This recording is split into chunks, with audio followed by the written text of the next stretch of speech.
আমি বিনয়ের সাথে বলতে চাই, একজন মানুষের যেন আমরা এই সুযোগটা হাতছাড়া না করি। আল্লাহ তাআলা দুনিয়ার আসমানে এসে তারপরে বান্দাকে ডেকে ডেকে বলেন, আলা মিন মুবতালান, তোমাদের মধ্যে কেউ কি অসুস্থ আছো, ফাআফিয়াহু, আমি তাকে সুস্থতা দান করব। আলা মিন মুস্তাগফিরিন ফাগফির লাহ, তোমাদের মধ্যে কেউ কি আছো ক্ষমা প্রার্থনাকারী, আমি তাকে ক্ষমা করে দিব। এভাবে ডেকে ডেকে আল্লাহ তাআলা দিতে থাকেন।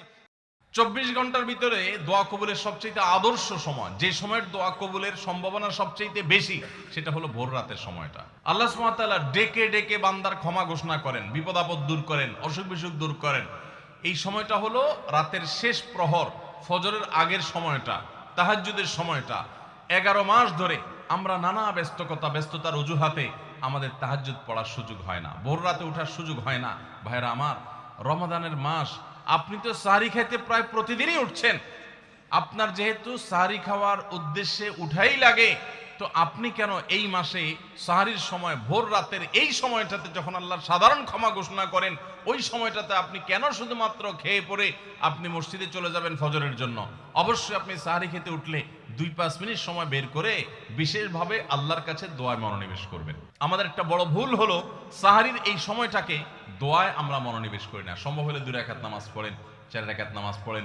সেটা যদি না পারেন, তো সাহরির খানার শেষে অথবা আগে আপনি আপনার রুমে গিয়ে লাইট বন্ধ করে নিরিবিলি জায়গায় একটু আল্লাহর কাছে হাত তুলে একটু চোখের পানি ফেলে চান, দোয়া করেন। দোয়ার এই সুযোগটা 11 মাস আপনি পান না, রমজান মাসে সাহরির উসিলায় পেয়েছেন, তো আপনি সেই সুযোগটা কেন হাতছাড়া করবেন? আমি বিনয়ের সাথে বলতে চাই, একজন মানুষের যেন আমরা এই সুযোগটা হাতছাড়া না করি। আমি পারতপক্ষে কোনোদিন এই সুযোগটা হাতছাড়া করি না ভাইরা। যেদিন কিছুই করতে পারি না, ওইরকম দোয়া করার সময় হয়তো নাই, কোনো কারণে দেরি হয়ে গেছে উঠতে উঠতে, ওই দিন খাইতে খাইতে মনে মনে দোয়া করার চেষ্টা করি, প্লেটটা ধুইতে ধুইতে দোয়া করার চেষ্টা করি। কারণ মুয়াজ্জিন ফজরের আজান যখন দেন, ওয়াক্ত যখন হয়, তার আগ মুহূর্ত পর্যন্ত আল্লাহ তাআলা দুনিয়ার আসমানে এসে তারপরে বান্দাকে ডেকে ডেকে বলেন, আলা মিন মুবতালান, তোমাদের মধ্যে কেউ কি অসুস্থ আছো, ফাআফিয়াহু, আমি তাকে সুস্থতা দান করব। আলা মিন মুস্তাগফিরিন ফাগফির লাহ, তোমাদের মধ্যে কেউ কি আছো ক্ষমা প্রার্থনাকারী, আমি তাকে ক্ষমা করে দিব। এভাবে ডেকে ডেকে আল্লাহ তাআলা দিতে থাকেন। টোটাল 24 ঘন্টার মধ্যে যেই সময়টার দোয়া ফেরত দেয়া হয় না, যেই সময়টার দোয়া মিস হওয়ার সম্ভাবনা খুবই কম, আপনার দোয়ার বেসিক শর্তগুলো ঠিক থাকলে এই দোয়া কবুল হওয়ার সম্ভাবনা জোরালো, সেই সময়টা হলো ভোর রাতের সময়টা। রমজান মাসে এই সময়টাতে দোয়ার যে সুযোগ তৈরি হয়, দোয়ার যে বিশাল সুযোগ আপনি পান, এই সুযোগটা হাতছাড়া করে আপনি শুধুমাত্র খেয়ে দিয়ে এই সময়টাকে পার করে দেন, এটা কখনো বুদ্ধিমানের কাজ হতে পারে না। এই জন্য রমজান মাসের ভুলগুলোর মধ্যে থেকে একটা হলো যে সাহরির সময়টাতে, ভোর রাতের সময়টাতে, দোয়া কবুলের গুরুত্বপূর্ণ সময়টাতে আমরা দোয়া তো করিই না। অনেকে ওই সময় আজকাল সাহরি পার্টি বের করেছেন, তামাশা বের করেছেন, অনেকে টেলিভিশনের প্রোগ্রাম দেখেন। কোন চ্যানেলে সাহরির সময়ের কোন প্রোগ্রাম, আমরাও মাঝে মধ্যে এগুলো আগে রেকর্ড করা থাকে। সাহরির সময় আমরা টেলিভিশনে প্রোগ্রাম করতে চাই না, আগে রেকর্ড করা থাকে, সেগুলো চলে। এগুলো হলো তাদের জন্য যারা টেলিভিশনে হারাম জিনিস দেখবে, ওই টাইমটাতে সে যেন হারাম জিনিস না দেখে ভালো কিছু দেখে। আপনাদেরকে আমরা বলবো, কখনো ওই ভোর রাতের ওই সময় ইসলামিক প্রোগ্রামও দেখতে যাবেন না। আপনি ওই সময়টাতে আল্লাহর সাথে কথা বলবেন, ওই টাইমটা ইবাদতের সময়, ওই টাইমটা দোয়া এবং রোনাজারির সময়। আমরা বেশিরভাগ মানুষ এই ভুলটা করি যে রমজানে আল্লাহর কাছে পাওয়ার এই বিশাল সুযোগ আমরা হাতছাড়া করে ফেলি। আমরা এখন থেকে সাহরিতে উঠলে দোয়া করব তো ইনশাআল্লাহ। আল্লাহ আমাদের সবাইকে তৌফিক দান করুন। অনেকে রোজা রেখে থুতু গিলাটাকে দোষণীয় মনে করেন যে রোজা রেখে বোধহয় থুতু গেলা যায় না, এই জন্য ঘন ঘন থুতু ফেলে দেখবেন অনেকে আছেন। বিশেষ করে নতুন নতুন যখন রোজা রাখে পোলাপান, তখন দেখবেন যে মিনিটে মিনিটে থুতু ফেলে, আছে না নেই? এই ঘন ঘন রোজা রাখে, আপনার থুতু ফেলে কেন? কারণ মনে করতেছে থুতু গিললে তার রোজা ভেঙে যাবে। ভাই, থুতু যদি আপনি না গিলেন, আপনি বাঁচবেন? থুতু না গিললে কেউ বাঁচবে? যতই আপনি থুতু ফেলেন, আপনার থুতু তো কিছু না কিছু ভিতরে যাবেই। যদি না যায়, গলা শুকিয়ে গেলে তো আপনি মরেই যাবেন। তো এই জন্য এটা একটা ভুল যে আমরা মনে করি থুতু ফেলা লাগে। রোজা রেখে রোজার কারণে এক্সট্রা কোনো থুতু ফেলার দরকার নাই। আপনার মুখে বালু চলে আসছে, একটা মশা ঢুকে গেছে, আপনি রোজা আছে, এটা যেন ভিতরে না যায়, সেজন্য থুতুটা ফেলে দিলেন, এটা ভিন্ন কথা। আপনি বেসিনে গিয়ে ফেলে আপনি একটু পানি ঢেলে দিলেন। কিন্তু রোজা রেখে ঘন ঘন থুতু ফেলতে হবে, থুতু গিলা যাবে না, এরকম কোনো কথা নাই। এটা আমাদের একটা ভুল, রমজান কেন্দ্রিক একটা ভুল। আমরা বেশিরভাগ মানুষ রমজান মাসে ফজরের নামাজ পড়ে এসে ঘুম দেই। আপনার যদি রাতে ঘুম না পুরে আবার দিনে ডিউটি থাকে, ঘুম একটু যদি যাওয়াই লাগে, তো ফজরের পর পর ঘুমাবেন না। আলহামদুলিল্লাহ আমাদের বাসায় আমরা এটার প্র্যাকটিসটা প্রতি বছর খুব হার্ডলি করার চেষ্টা করি। ফজরের পর পর কোনো ঘুম নেই, ফজরের পর একটু কোরআন তেলাওয়াত করেন।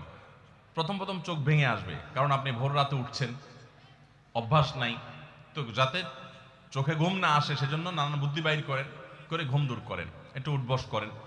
ওই টাইমে বসে ফজরের পরে আপনি তেলাওয়াত করেন, জিকির আজকার করেন, সকাল সন্ধ্যার দোয়াগুলো পড়েন, একটু দোয়া করেন, রমজানের কিছু আমল করেন। এশাকের নামাজের ওয়াক্ত হয়ে গেছে, 2 রাকাত নামাজ পড়ে এরপর আপনি পারলে দরকার হলে শুয়ে যান, কিন্তু ফজরের পর পর শুয়ে যাবেন না। এটা একটা ভুল, কারণ নবী করিম সাল্লাল্লাহু আলাইহি সাল্লাম সকালের এই সময়টার জন্য দোয়া করেছেন, আল্লাহুম্মা বারিক লি উম্মতি ফি বুকুরিহা, আল্লাহ আমার উম্মত জন্য সকালের সময়টাতে বরকত দান করুন। আর ওই সময় আপনি ঘুমায় থাকছেন। তো রমজান মাসে আমরা এটা একটা ভুল করি, এটা আমরা করব না যথাসম্ভব।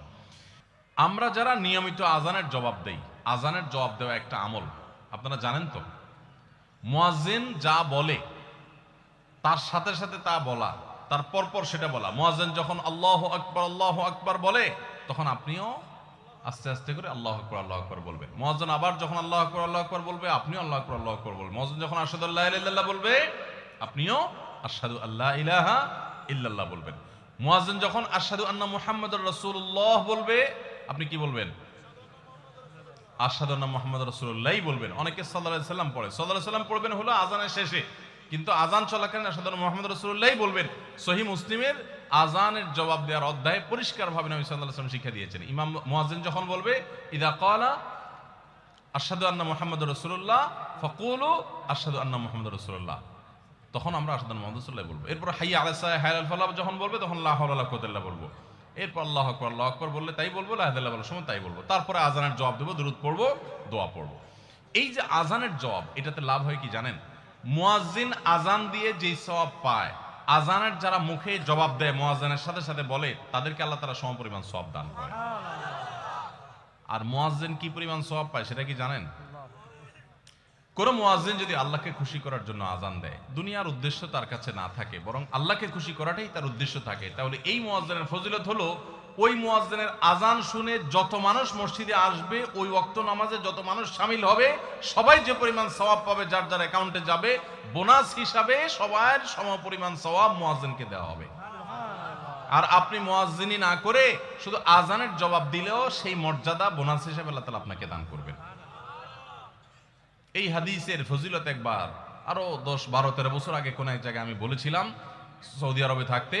তখন এক ভদ্র মহিলা আমাকে বললেন, হুজুর, এই হাদিসটা আপনার কাছ থেকে শেখার পর, জানার পর থেকে আমি মক্কা শরীফের লাইভ আজান নিয়মিত ওই টাইমে, আমি রেডিও শুনি না, মোবাইলে বিভিন্নভাবে লাইভ আজানটা আমি শোনার চেষ্টা করি এবং ওই মুয়াজ্জিনের সাথে সাথে জবাব দেওয়ার চেষ্টা করি। কারণ আমার যখন এটা জানা হলো যে মুয়াজ্জিন যত পরিমাণ সওয়াব পাবে তত পরিমাণ সওয়াব পাওয়া যাবে, তো মক্কার মুয়াজ্জিন সাহেবের আজান শুনে যত মানুষ প্রতি ওয়াক্তে নামাজ পড়ে, এত বেশি নামাজ তো দুনিয়ার অন্য কোনো মসজিদে প্রত্যেক ওয়াক্তে পড়ে না। সো আমি লক্ষ লক্ষ মানুষের নামাজ পড়ার সমপরিমাণ সওয়াব, মুয়াজ্জিনের পরিমাণ পেতে চাই, সেজন্য মক্কার লাইভ আজানটা আমি ফলো করি। আমি অবাক হয়ে গেলাম, মানুষ আল্লাহর সন্তুষ্টির জন্য কত ভাবে চেষ্টা করে, অথচ আমরা হেলায় হারিয়ে ফেলি। আপনার মহল্লার যে আজানটা সবার আগে আপনার কানে আসে, আপনার মহল্লার আজান, ওটা জবাব আপনি দিবেন, এরপর বাকিগুলো আপনি দিতে পারলে দিবেন, না দিতে পারলে না। এই যে আজানের জবাব, এই আজানের জবাবটা আমরা অনেকে 12 মাসে একটু আধটু দেওয়ার চেষ্টা করলেও, রমজান মাসে মাগরিবের নামাজের আজান, এটার জবাব নিয়মিত আজানের জবাবকারীরাও দেয় খুব কম। এটা রমজানের একটা ভুল। কেন দেয় না? কারণ সেই আসরের পর থেকে নিয়ে 10, 12 পদ, 13 পদ, 14 পদ ইফতার সামনে নিয়ে বসে যে দাঁত কচকচ করতেছিল, হাতগুলো শুধুমাত্র আকুপাকু করতেছিল যে কখন আপনার বেগুনি ধরবে, কখন পেঁয়াজু ধরবে, কখন বুটমরিতে হাত দিবে। যখন আকুপাকু করতেছিল, সূর্য ডুবছে, মুয়াজ্জিন সাহেব আল্লাহু আকবার হাঁকা শুরু হয়েছে, আর হুমড়ি খেয়ে অমনে ঝাঁপায়া পড়ছে, খাইতে খাইতে কখন আজান শেষ হয়ে গেছে টেরও পায়নি। ঠিক না ঠিক? আপনি খান, ওয়াক্ত হয়ে গেছে, সাথে সাথে আপনি খেলেন, আজান শুনলেন, সাথে সাথে আপনি খেলেন, ভালো কথা। একটু মুখে দিয়ে খেতে খেতে, খাওয়ার ফাঁকে ফাঁকে মুয়াজ্জিনের আজানের জবাবটা